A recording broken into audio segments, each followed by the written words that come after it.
کیا پرابلم ہے؟ حضور نے آگے دیکھا تو سمجھ میں آئی بات، یہ ماں باپ والدہ کا نافرمان ہے. کہا اس کی ماں ہے، کہا ہے، بلاؤ. بلایا تو کہا اپنے بیٹے کو معاف کر. اپنے بیٹے کو معاف کرنے کے لیے تیار نہیں. اللہ کے حبیب علیہ السلام نے صحابہ کو کہا جاؤ جنگل کے اندر لکڑیاں اکٹھا کرو اور اس کو یہیں جلا دو. اب یہ ماں تھی، ڈرتے تھے میرا بیٹا میرے ساتھ جلے گا نا، بس وہ معاف کرنے کے لیے تیار ہو. تو اس رات کے اندر ماں باپ سے بھی معافی مانگا. ہم واٹس ایپ پہ بہت معافی مانگتے ہیں. آج کی رات ہمیں ابھی پتہ نہیں، میں نے تو صبح سے واٹس ایپ دیکھا نہیں ہے. ایسے بھی میرے پاس 55 گروپ ہیں، ابھی کتنا کیا کیا معافی مانگے ہوں گے، کتنا انجانے میں. ہم جن کو نہیں جانتے وہ بھی معافی مانگ رہے ہیں، اور ہم بھی ان سے مانگتے ہیں جن کو ہم نہیں جانتے. اور جن کو جانتے ہیں سگا بھائی ہے لیکن اس سے وہ پھیرے ہوئے، سگی بہن ہے اس سے کٹی ہے، دشمنی ہے، باپ بیٹے سے ناراض ہے، بیٹا باپ سے ناراض ہے. اب ان سے معافی نہیں مانگنا ہے، معافی مانگ رہے تو اجنبیوں سے مانگ رہے ہیں. کہ آج کی رات میں پتہ نہیں کتنے میسج آئے ہوں گے، اور آپ کے موبائل میں بھی آئے ہوں گے، انٹرنیٹ کی دنیا میں پتہ نہیں فیس بک پہ کتنے آئے ہوں گے. مجھے معاف کر دو، میں آج سے توبہ کرتا ہوں. پھر اگلے سال واپس وہی کریں گے اور وہی میسج بھیجیں گے. تو بہرحال شرابی کو اللہ معاف نہیں کرتے، والدین کے نافرمان کو تو معافی مانگیں گے آج انشاءاللہ. اللہ تعالیٰ سو خور کو معاف نہیں کرتے. اسی طریقے سے اللہ تبارک و تعالیٰ متکبر گھمنڈ کرنے والا منچو ڈنگر نے سنے میرے جیسا منچو ڈگر نے سنے، میرے جیسا دوسرا کوئی نہیں، تو میرے جیسا کوئی نہیں، میں کچھ ہوں. اللہ نے مال دیا اس پر غرور، اللہ نے آواز دیا اس پہ غرور، اللہ نے خوبصورتی دیا اس پہ غرور، اللہ نے علم دیا اس پہ غرور. اب تو اگر اللہ نے تقویٰ دیا تو اس پہ بھی غرور. تو ایسے متکبر کو اللہ تعالیٰ معاف نہیں کرے. تواضع والا شخص من تواضع للہ رفعہ اللہ. تواضع عاجزی، جھکنے والا، خوش الہانی سے بات کرنے والا، لوگوں کے بارے میں خوش فہمی رکھنے والا، خندہ پیشانی سے لوگوں سے ملنے والا، مسکراتے چہرے سے، اللہ تعالیٰ اس کو پسند کرتے. ورنہ جو اپنے میں رہے، اپنے ذوق میں رہے، اللہ اس کو پسند نہیں کرتے. بلکہ یہ روایت میں ملتا ہے کہ اس رات میں بھی اللہ اسے مغفرت نہیں کرتے. ایک اور شخص، خاص کر ہمارے نوجوانوں کے لیے میں کہوں، دیکھو ہمارا کام ہے، ہم نبیوں کے والد سے ہمارا کام ہے کہنا، عمل کرنا آپ کا کام ہے. ہم نہیں کہیں گے میدان محشر میں پکڑے جائیں گے. کہیں گے تو ابھی آج بولے کہ مولانا نے ہم سے بدلس بول دیں، اللہ کا حمیز مل لو، ہم بول دیں گے. کام کرنا آپ کا ہے. شلوار اور ازار اور پینٹ کو ٹخنے سے نیچے پہننا، یہ بھی اللہ کو ناپسند ہے. حدیث پاک میں آتا ہے کہ وہ حصہ جو پینٹ کے نیچے والا ہے اور اس پر اگر پینٹ کا کوئی حصہ چڑھ جاتا ہے وہ جہنم میں چلے گا، جہنم میں چلے گا. اللہ کو اس طرح سے پینٹ پہننے والا، اس طرح سے لنگی پہننے والا جو ٹخنے سے نیچے ہو، شلوار پہننے والا، اللہ کو پسند نہیں. اللہ ایسے شخص کو اس رات میں معاف نہیں کرتے، اس رات میں اللہ معاف نہیں کرتے. تو ہمیں چاہیے کہ ایسے چیزوں سے ہم بچیں کہ جس سے جو ہے اللہ ہم سے ناراض ہو جاتے ہیں، اور خصوصاً اس رات میں اللہ ناراض ہو جاتے ہیں. روزانہ تو ہوتے ہی ہے لیکن خصوصاً اس رات میں، جس رات میں ساری دنیا کی مغفرت اور ہماری مغفرت ہو، جس رات میں ساری دنیا پر اللہ اپنے رحمتوں کو لٹایا، ہم محروم رہ جائیں. تو ان چیزوں سے ہم توبہ کرنے والے بن جائیں. آج کل ایک فیشن چل رہا ہے، پتہ نہیں وہ فنکی پینٹ پہنتے ہیں نا، پھٹی ہوئی. بعضوں کے پاس اگر پھٹی ہوئی پینٹ نہ ہو تو اس کو پھاڑ دیتے ہیں. ہمارے شیخ حضرت ابھی ایک جگہ تقریر کر رہے تھے، اس میں انہوں نے خود اس بات کو ذکر کیا. تو اس بچے سے انہوں نے کہا کہ میں نے تو پھاڑ دیا ہوں میرے پاس اس کو، اب ہم گھٹنے سے اوپر بھی پھاڑ دیتے ہیں یا پھٹی ہوئی پہنتے ہیں تو ہمارا وضو ہی درست نہیں ہوتا. ویسے تو ہماری پینٹ ایسی ہے کہ ہم رکوع میں چلے جاتے ہیں، ٹی شرٹ ہمارا اوپر چلا جاتا ہے، ہمارا سطر کھل جاتا ہے. ہم علماء سے کبھی تحقیق بھی نہیں کرتے کہ نماز میں ہمارا سطر کھل جاتا ہے، ہماری نماز ہوئی کہ نہیں ہوئی. تو ہم اجتناب کریں یہودیوں کے طریقے. یہ مسلمان آپ پینٹ پہنے، شریعت مطہرہ نے آپ کو لباس پر پابندی نہیں لگائی ہے، لیکن ان لباس پر پابندی لگائی ہے جو غیر شرعی ہو، جس پر نقش ہو، جس پر فوٹوگرافی ہو، جو شریعت کے خلاف ہو، جیسے یہ پینٹ کو پھٹی ہوئی پینٹ کو پہننا، ایسا کپڑا پہننا جس سے صدر کھل جائے، شریعت مطہرہ نے اس پر پابندی لگائی ہے۔ البتہ شریعت مطہرہ نے کچھ اختیارات دیے ہیں بندے کو کہ وہ پینٹ بھی پہنے، شرٹ بھی پہنے، پہن سکتے ہیں، لیکن ایسا پہنے جو چست نہ ہو، جس سے صدر کی ساخت سمجھ میں آتی ہو، جسم کی ساخت سمجھ میں آتی ہو، ایسا چست کپڑا نہ پہنے جس سے نماز کے اندر خلل ہوتا ہو۔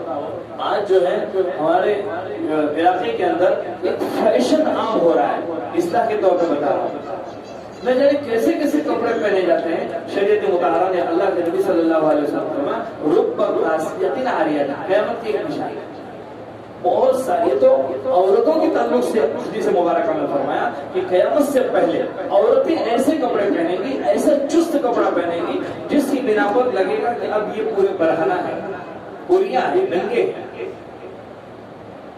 لیکن آج ہمارے نوجوان جو ہیں ایسے کپڑے پہنتے ہیں جس کی بنا پر سمجھ میں نہیں آتا دور سے کہ یہ لڑکا آ رہا ہے یا لڑکی آ رہی ہے۔ تو ایسے کپڑوں سے، ایسے بالوں سے، ایسے فیشن سے ہم اجتناب کریں جس سے اللہ کے نبی صلی اللہ علیہ وسلم ناراض ہو جاتے ہیں۔ داڑھی رکھنا ہم کو فیشن نظر نہیں آتا، یہ تو اللہ کے نبی کی فیشن ہے، حضور نے اس زمانے میں رکھا ہے اور حضور نے اس کا حکم بھی دیا ہے کہ اسلام کا فیشن ہے داڑھی رکھنا، ہم اس کو کریں، ادا کریں۔ میں آپ کو چیلنج کے ساتھ بتاتا ہوں، روایتوں کو اٹھا کر آپ دیکھیں کہ ابو جہل جو اس امت کا فرعون کہلایا، اللہ کے حبیب علیہ السلام نے فرمایا، بات ختم کروں گا، 5-6 منٹ باقی ہے میرے پاس، میں محدود وقت میں جو ہے ہوں، انشاءاللہ بات ختم کروں گا۔ تو حضور کے زمانے میں صلی اللہ علیہ وسلم ابو جہل کٹر تھا، دشمنان اسلام میں سے جو کٹر تھا وہ ابو جہل تھا۔ جب مرا ہے حضور کو نعوذ باللہ نہ جانے کیا کیا کہہ کے مرا ہے، وہ لمبی ایک چیز ہے، اس کو کبھی دوسری مرتبہ ذکر کریں گے۔ لیکن عبداللہ بن مسعود رضی اللہ تعالیٰ عنہ کہتے ہیں کہ میں نے جب اس کی گردن کاٹی ہے تو میں نے اس کی داڑھی پکڑی ہے، اس کی داڑھی پکڑی ہے، جس سے پتا چلتا ہے ابو جہل کو داڑھی تھی۔ تو جب وہ حضور کا نام فرمان تھا اور نافرمان داڑھی رکھ سکتا ہے تو حضور کو ماننے والے داڑھی نہ رکھیں۔ تو آج سے عزم کر لیں کہ ہم داڑھی رکھیں گے۔ بعض نوجوان جو ہمارے داڑھی بھی رکھتے ہیں، پتہ نہیں کیسے کیسے اس میں سٹائل بناتے ہیں، اور اب ہم کو ایسے محسوس ہونے لگا کہ اب دور سے پتا چلتا ہے کہ کوئی یہ چائنیز ہے یا ہمارا مسلمان بھائی ہے، ایسی شکل صورت ہمارے مسلمان بھائی بنا لیتے ہیں۔ اس لیے مہربانی کریں کہ سنت کا مذاق نہ اڑائیں، سنت کا مذاق نہ اڑائیں۔ اس پر جو ہے اللہ تبارک و تعالیٰ تو گرفت کریں گے، لیکن یاد رکھیے جناب محمد رسول اللہ صلی اللہ علیہ وسلم اس تعلق سے پوچھیں گے میدان میں کہ میرے سنت پر عمل تو نہیں کیا، لیکن میرے سنت کا مذاق کیوں اڑایا؟ عمل نہیں کیا، ایک بات الگ کہ عمل نہیں کیا، لیکن مذاق کیوں اڑایا؟ ہم جواب نہیں دے سکتے۔ تو ہم اپنے آپ کو جو ہے خصوصاً ایسے گناہوں سے بچائیں کہ ساری راتوں میں ہمارے مغفرت ہو جائے اور اس رات میں خصوصیت سے مغفرت ہو جائے۔ تو یہ چند جو ہے گنایا جن کے نام روایتوں کے اندر آتے ہیں، اللہ اس رات میں جو ہے ایسے لوگوں کی مغفرت نہیں کرتے ہیں۔ ایک اور شخص جو صلہ رحمی سے آ رہی، صلہ رحمی دل میں نہیں ہے، محبت ہی نہیں ہے، آپس میں رشتہ داری کو نبھانا اس کی فطرت میں نہیں ہے، ایسے کو بھی اللہ تبارک و تعالیٰ جو ہے پسند نہیں فرماتے۔ ورنہ عزیزو یہ رات کوئی بیان کی رات نہیں ہے، لمبی چوڑی تقریر کی رات نہیں ہے، خصوصیت سے مانگنے کی رات ہے، خصوصیت سے مانگنے کی رات ہے۔ اب ہم مانگے تو کیسے مانگے؟ دیکھو ہم دعا کیسے کرتے میں بتاتا ہوں، جیسے ہم اللہ پہ مہربانی کر رہے ہیں، نعوذ باللہ۔ دعا مانگنے کا طریقہ ہے، ہم مانگے تو عاجز سے مانگے، وضو کے ساتھ مانگے، 2 رکعت نفل پڑھ کے مانگے، اور ایسے مانگے کہ اللہ جب تک تو دے گا نہیں موقع جائیں گے، اور ہم مانگتے تو ایسا مانگتے جیسے بس اللہ پہ مہربانی کر رہے ہیں کہ اللہ دینا ہے تو دے، نہیں دیا تب بھی چلے گا۔ تو اس سے اللہ ہمارے ساتھ راضی۔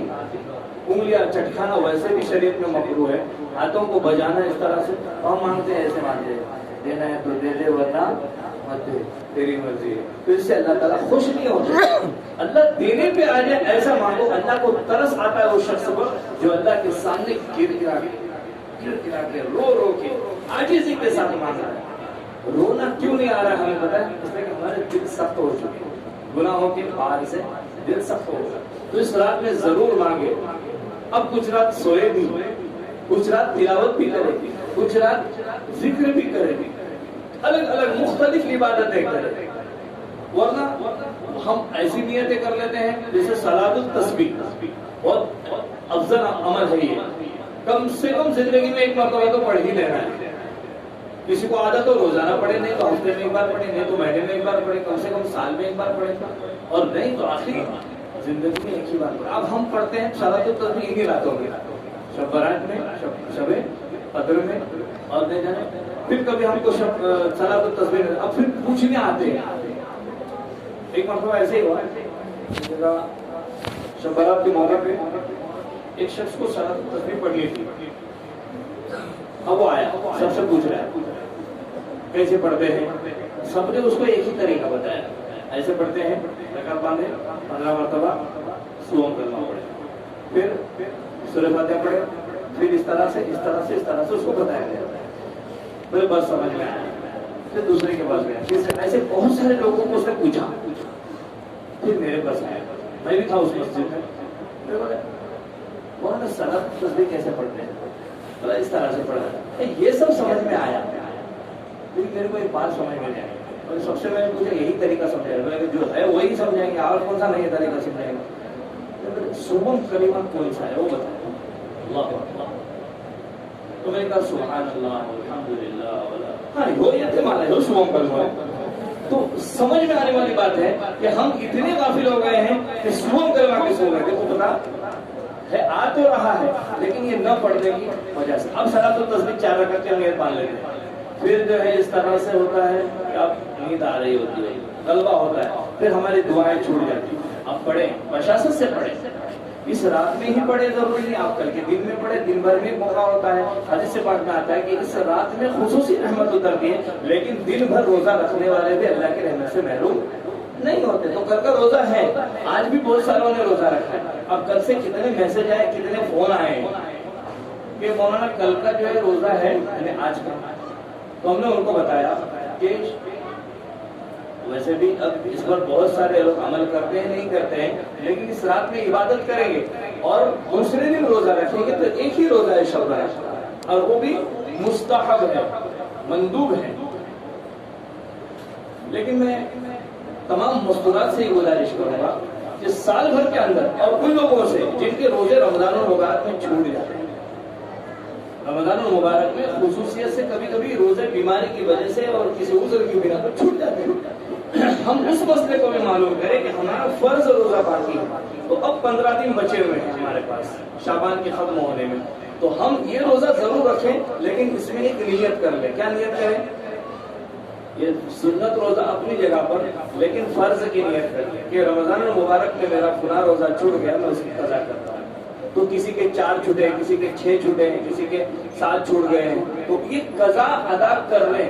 ورنہ یہ ہے، آپ کو ایک مسئلہ بتاتے ختم کر دو بات کو، کہ اگر ہم نے ان روزوں کی قضا نہیں کی، روزوں کی قضا نہیں کی، جیسے آج کی رات میں کون سی نمازیں پڑھنا ہے، کون سی عبادتیں پڑھنا ہے. بہت سارے لوگ پوچھتے ہیں کیا عبادت کرنا ہے، کون سی. اب دیکھو اس زمانے کے اندر لوگ پرچے نکالتے تھے نا. ایک بات اور بتا دو حنیف بھائی آپ کو بھی، ہے نا، آپ نے جو زمانہ دیکھا ہم نے بھی دیکھا ہے نا، بہت ساروں نے دیکھے گا نہیں جناب، آپ نے بھی دیکھے ہوں گے پرچے نکالتے. اب 100 مرتبہ پڑھو، یا اللہ رحم کر. کتنے مرتبہ پڑھنا ہے؟ 100 مرتبہ. اب یہاں کھجا رہے ہیں، وہاں کھجا رہے، کب پورے ہو جائے. اب ایک رکعت میں 100 مرتبہ ہو، ایسے 4 رکعتیں پڑھنے کی اب ہوگی پوری. تو یہ سب شریعت کے اندر نہیں ہے. میں آپ کو صاف بتا دوں، نہ وہ مغرب بعد والے ہم لوگ پڑھتے ہیں. کون سی نماز پتہ نہیں، بتاؤ. میں آپ کچھ کہہ رہے کون سی نماز آپ نے شاید پڑھی آج، ماشاءاللہ بہت اچھا ہے. رزق کی کیا پتہ نہیں، عمر درازی اور رزق میں فراخی، مخلوق کا محتاج نہ ہونے کے. تو یہ نمازیں نہیں ہیں، یہ بناوٹی ہے سب. کہیں قرآن اور حدیث کے اندر اس کا ذکر نہیں ہے، یہ بنایا ہوا ہے. اس زمانے کے اندر لوگوں کو علم کم تھا، تو اب کیا کریں، کچھ نہ کچھ تو کرنا چاہیے، کچھ نہ کچھ تو کرنا چاہیے. جیسے کہ ہمیں پتہ ہی نہیں تھا کہ دین کیا ہے، مذہب کیا ہے، تو ہم کو کچھ نہ کچھ چاہیے نا. تو اس وجہ سے ہم پہلے ہمارے زمانے میں مسجدوں کو اس رات میں اور شب قدر میں وہ لائٹنگ لگاتے تھے، پتہ نہیں کیا کیا سجاتے تھے، ہے نا. تو اس میں شمع جلاتے تھے اور پتہ نہیں کتنی دھنی جلاتے تھے. لوگوں کو پتہ، لوگوں نے اس کو دین سمجھ رکھا. قبرستان میں اس رات میں جانا چاہیے، حدیث میں ہے جاتے تھے حضور، ہاں لیکن شیرنی لے کے نہیں جاتے تھے. ہمارا مزاج ہے ہم جاتے ہیں لیکن کیسے جاتے ہیں؟ نیاز. تو حضور کا یہ مزاج نہیں تھا، شریعت نے اس پر پابندی لگائی.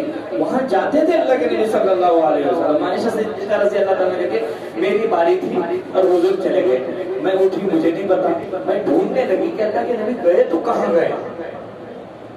دل میں خیال آیا میری باری اور کہیں اور مستورات کیا ہے، کسی اور بیوی کے یہاں تو نہیں چلے گئے. تو دیکھا تو جنت البقیع میں حضور ہے. حضور کو آتے دیکھا عائشہ صدیقہ رضی اللہ تعالیٰ گھر میں. پوچھا کہاں گئے تھے؟ تجھے نہیں معلوم عائشہ آج کی رات شعبان کی نصف رات ہے، مطلب 15ویں شب ہے.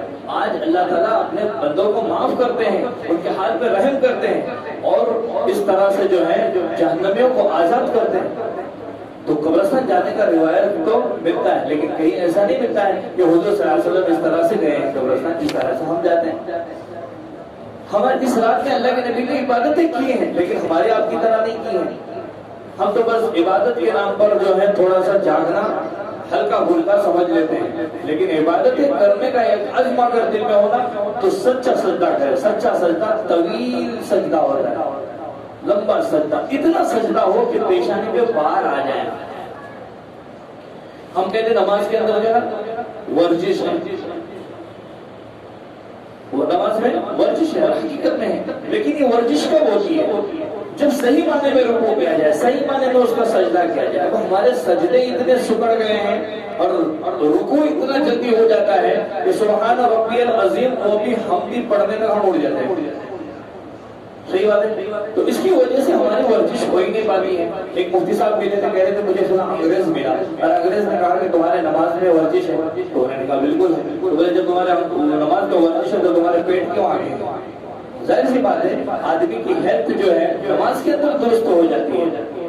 خیر میں ذرا کچھ لمبا نکل گیا تو میں ایک مسئلہ بتا رہا تھا کہ جس کے روزے چھوٹ گئے ہوں اسی طریقے سے جن کی نمازیں چھوٹ گئی ہو، جیسے اس رات میں ہم کون سی عبادت کریں پوچھتے رہتے ہیں، ویسے ہی زندگی پر ہماری نمازیں آگے پیچھے ہو جاتی ہیں بعض مرتبہ سفر کی وجہ سے. تو سفر میں کس طرح نماز پڑھنی ہے، قصر کرنی ہے تو کیسی کرنی ہے، جمع کرنی ہے تو کیسی کرنی ہے. یہ ساری چیزوں کو ہم علماء سے معلوم کریں، دریافت کریں اور پوچھ کر ان مسائل کو ادا کریں. اگر کام کی وجہ سے یا کبھی نیند کے غلبے کی وجہ سے فجر چھوٹی ہے یا کوئی اور کام ہے جس کی وجہ سے ہمارے دوسری نمازیں چھوٹی ہے تو ہم اس کو کیسے ادا کریں، کب ادا کریں، کیا ہماری نماز کا اس پر ہم کو اجر ملے گا، اللہ کی ناراضگی کو ہم دور کر سکیں گے نہیں کر سکیں گے. یہ ساری باتوں کو پوچھنا ہے کیونکہ وہ فرض تھی.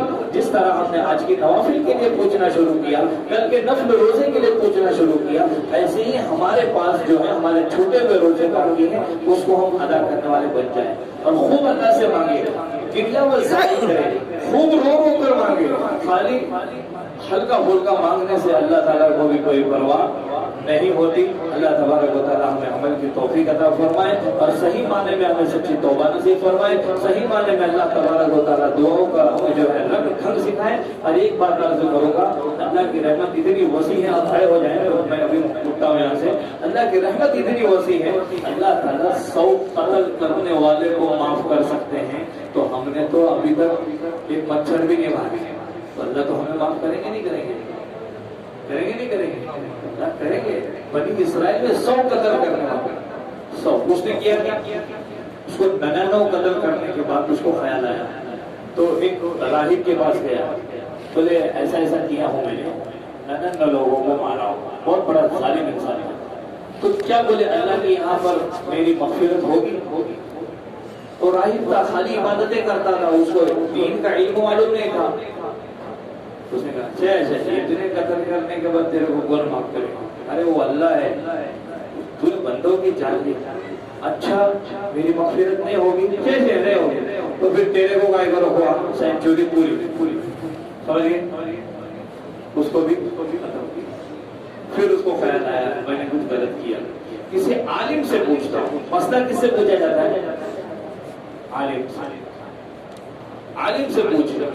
اور عالم کا کام ہے صحیح معنی میں مسئلہ بتائیں. اگر معلوم نہیں ہے تو نہ کہہ دے بھائی مجھے نہیں معلوم ہے. اللہ کے نبی فرماتے ہیں بندے کا یہ کہنا، عالم کا یہ کہنا مجھے نہیں معلوم ہے، یہ بھی ایک علم ہے. اس لیے کہ آج پتا چلا کہ مجھے یہ مسئلہ معلوم نہیں ہے، ابھی مجھے جا کے کتاب میں دیکھنا ہے، تو علم ہو گیا کہ یہ مسئلہ مجھے معلوم نہیں ہے. تو بہرحال اللہ کی رحمت اتنی وسیع ہے، 100 قتل کرنے والے کو معاف کر سکے. اس نے عالم سے پوچھا، عالم نے کہا کہ تیری مغفرت ہو سکتی ہے لیکن تجھے یہ علاقہ چھوڑنا پڑے گا، یہاں سے جانا پڑے گا. میں آپ کو جانے نہیں کہہ رہا ہوں، لیکن آج کی رات میں کم از کم اپنا بستر تو چھوڑنا پڑے گا. گھر نہ چھوڑے، مسجد آئے نہ آئے وہ بات الگ ہے، لیکن زیادہ سے زیادہ نفلی عبادت اپنے گھر میں کرے، اپنا بستر چھوڑ دے اور اللہ کو منائے. آج کی رات ہم مانگیں گے، اللہ کو منائیں گے اور ہم گڑ گڑا کر مانگیں گے، رو رو کر مانگیں گے.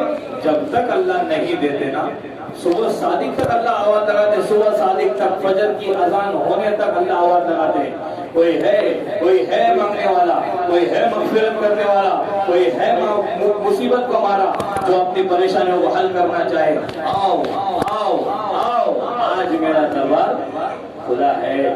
لیکن ہم آج رات میں غفلت کر لیں گے نا تو پھر پچھتانے کے سوا کچھ ہاتھ نہیں آئے گا. اس لیے آج خوب مانگے، میرے لیے بھی دعا کریں گے انشاءاللہ. اللہ تعالیٰ ہمیں عمل کی توفیق عطا فرمائے. وآخر دعوانا الحمدللہ رب العالمین.